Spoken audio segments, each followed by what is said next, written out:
Ravi de vous savoir nombreux en compagnie des programmes de National TV. Mesdames et messieurs, l'actualité qui brûle jazz pour le moment, c'est bien sûr les élections législatives de 8 janvier 2023. On en parle encore dans cet entretien téléphonique qui va tenter de rallier Clément Agossa. Clément Agossa, il est un jeune leader, membre fondateur du parti du bloc républicain au niveau de la 20e circonscription électorale qui serait déjà en situation avec nous. Clément Agossa est en ligne, bonsoir. Bonsoir, monsieur le journaliste. Alors, comment se porte le bloc républicain au niveau de la commune d'Adjoum? Le bloc républicain se porte à merveille et se prépare pour dire comme mot le 8 janvier prochain.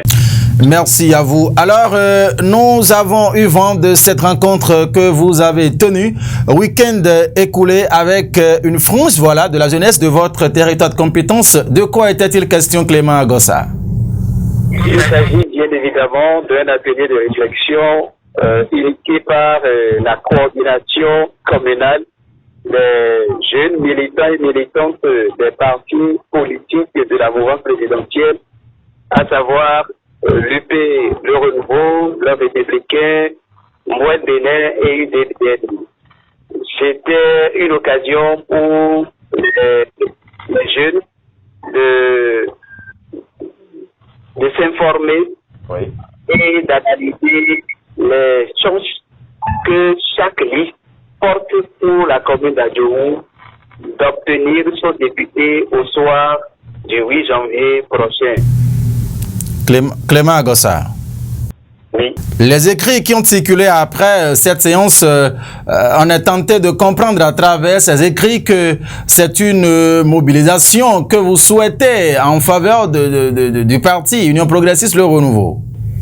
Du tout pas. Peut-être ça dépend de sur quelle base les initiateurs de ces écrits se sont basés pour sortir cet écrit.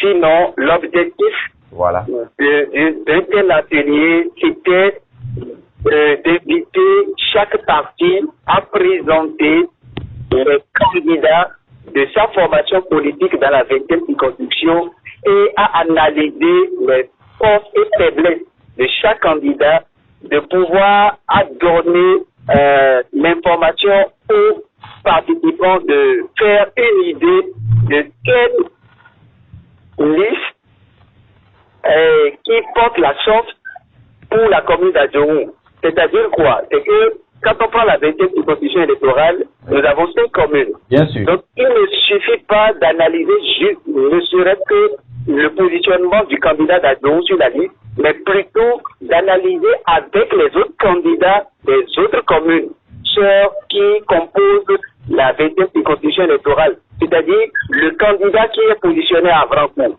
Quel est son poids politique? Quelle est son expérience politique en termes électoraux?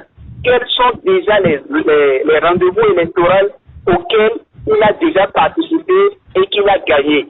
Donc, cette analyse qui a été faite commune par commune et qu'on a laissé chaque participant le libre choix de choisir quel parti voter, pour quel parti travailler, parce que nous, notre slogan, c'est que Adjoum doit pouvoir avoir son député au soir du 8 janvier prochain, quel qu'en soit le parti. Donc, nous ne voulons pas voter inutilement. Donc, nous invitons les jeunes à voter utilement, mais pour voter utilement, il faut quand même analyser, voir quelle est la liste qui porte la chance pour Adjoum d'avoir son député. Moi, je suis du bloc républicain. J'ai présenté tous les candidats du bloc républicain commune par commune. Le candidat de la commune d'Adjoum a été positionné en 4e position. Et moi, mon vœu et l'appel que j'ai lancé le jour-là, c'est que nous travaillons tous pour le bloc républicain et qu'à voir le poids politique des autres candidats dans les autres communes, le bloc républicain peut arriver avoir 4 députés pour faire passer le candidat d'Adjoum et par là, Adjoum aura son député qui sortira de la formation politique d'hier. C'est pareil pour le représentant du candidat de l'UP, le Renouveau, et qui a aussi faire la même présentation et analyse. Et bien avant ça, nous avons eu droit à une communication inaugurale qui est portée sur quelle est l'importance d'une commune d'avoir son représentant à l'Assemblée nationale. Partage d'expérience d'un parlementaire. Cette communication devrait être faite par un fils d'adjoint qui est actuellement à l'Assemblée, qui a déjà d'expérience. Donc, il a été empêché en dernière minute, mais il a dépêché quelqu'un pour faire. Donc, c'est sa communication qui a été faite textuellement. C'est ça qui a donné ouverture à chaque parti de présenter les candidats commune par commune et d'analyser aussi la règle de 10% au niveau national pour qu'on sache que vraiment, là où nous allons vers, c'est que c'est utile de voter utile. Clément Agossa, donc ce n'était pas que vous avez exhorté les militants, les populations à voter pour tel ou tel parti, puisque la période ne s'y prête pas encore, hein, vous le savez bien. Exactement, la période ne s'y prête pas du tout, parce que nous ne sommes pas encore en période de campagne pour donner de conseils de vote. Mais c'était un atelier de réflexion pour analyser les candidats de chaque parti et voir le parti qui pourrait donner un député si les autres candidats positionnés dans les autres communes travaillent et que toute la commune également travaille pour le parti pourrait faire passer le candidat d'adjoint positionné sur sa liste. Voilà. Alors, Clément Agossa, est-ce que tous les membres, les coordinations des différents partis politiques de la mouvance conviée étaient tous représentés? Voilà. Ils étaient tous conviés et étaient tous surtout les représentants des jeunes, étaient tous dans le comité d'organisation, mais à la veille de l'atelier, ceux du Mouel Bénin nous ont appelés pour dire que quand ils ont rendu compte au bureau national de leur parti, on leur a donné l'ordre de ne pas être, mais qu'ils sont toujours avec nous parce que ça va dans leur intérêt. Du même, c'est pareil également pour ceux de l'UDBN. Le matin, où on se mobilisait pour accueillir les participants, le coordonnateur communal de l'UDBN à Djougou nous a appelé également pour dire que quand il a rendu compte qu'au bureau national, le bureau national a demandé qu'il ne participe pas à de telles rencontres. Donc, c'est seulement les militants des partis Bloc républicain et de l'Union progressiste, le Renouveau, qui étaient là. Et puis, c'est les deux partis qui ont présenté les candidats commune par commune.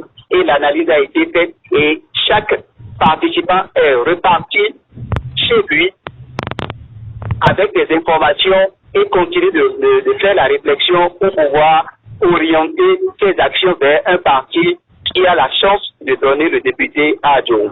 Clément Agossa. Oui, monsieur le Que peut-on retenir de façon de façon définitive, de façon générale, que peut-on retenir, voilà, que peut-on retenir de cette séance? De façon générale, ce qu'on peut retenir, c'est que nous avons relevé un défi. Parce que ce n'était pas gagné d'avance, malgré les campagnes de démobilisation. Déjà, dans chacun de nos partis politiques, parce que d'aucuns estiment que la période ne s'y prête pas, parce que nous sommes tous appelés à aller aux élections, donc nous sommes tous en concurrence. Donc, on ne devrait pas se retrouver et faire quoi que ce soit, tout ça ne serait pas bien, mais ceux qui ont l'esprit d'ouverture ont vu là où nous allons et ont accepté d'être là pour s'informer. C'est déjà capital. Parce qu'il y a des informations que certains n'avaient pas sur certains candidats par rapport, chez moi, dans le Bloc républicain, il y a ceux de l'Union progressiste qui ne connaissaient pas certains candidats et qui, grâce à ma présentation, à la présentation de ces candidats, ont vu que ces candidats ont des poids politiques dans leur commune respective qui peut aussi favoriser à ce que si ils travaillent pour le Bloc républicain pouvait donner 4 députés. C'était même chose aussi pour ceux du Bloc républicain qui ont davantage Ceux de l'Union progressiste. Formation au niveau des candidats de l'UP. Alors Clément. Oui, monsieur le journaliste.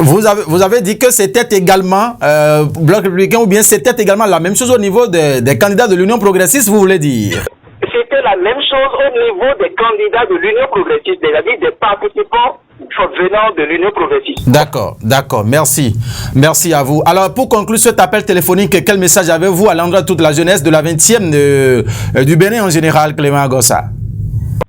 L'enjeu politique de 2023 est un enjeu que la jeunesse doit pouvoir cerner et travailler de sorte que chaque commune ait un représentant à l'Assemblée nationale à partir du 12 février 2023.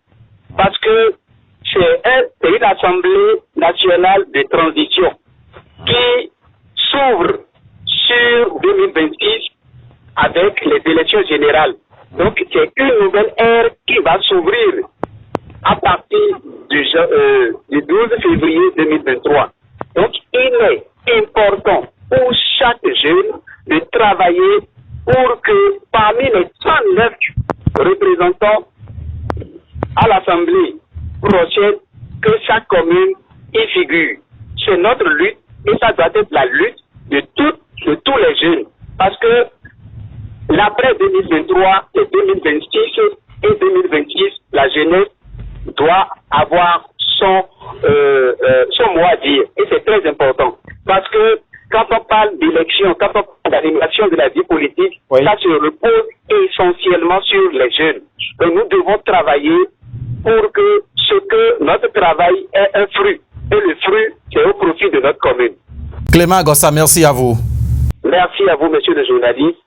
Mesdames et messieurs, vous avez donc compris l'objectif que vise cet atelier initié par une frange de la jeunesse de la 20e circonscription électorale samedi dernier dans la commune d'Adjoun. Clément Agossa, l'un des initiateurs, en a parlé au téléphone, au micro, voilà, de National TV. Merci de nous avoir suivis. Guillaume Moukari l'a réalisé. Félicien est resté au son. Noélie est resté donc à l'édition. Merci de nous avoir suivis, mesdames et messieurs. Et très belle soirée à tout un chacun de vous en compagnie de nos programmes. Au revoir.